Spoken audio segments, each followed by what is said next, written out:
Kada saurari wannan waƙar ita ce waƙar mai suna wacce shahararren mawaƙi wata ce haziƙi wato Hamisu Breaker ya wallafa a shekara ta 2026. Mai sauraro wannan waƙa tana ɗaya daga cikin fitaccen album nan na shahararren mawaƙi wato Hamisu Breaker a cikin waƙoƙin da suka kasance masu armashi na cikin wannan album.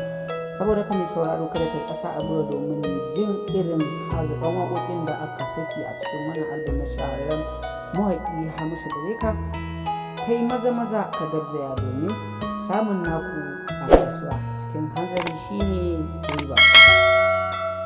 Samun nagari mai da kuɗi gida. Saboda ka masu sauraro kada ku manta wannan shahararren mawaƙi ya saki waƙoƙi da dama a nan baya ba da daɗewa ba, amma dai wani hanzari ba gudu ba. Idan wannan shine farkon kasancewar ku a cikin wannan tasha ta mai albarka, ku dole ku danna mana subscribe sannan ku danna mana alamar nan ta ƙararrawa, inda da zarar mun ɗora manhajar mu za ta iske ku a duk inda kuke a faɗin Najeriya da sauran ƙasashe baki ɗaya.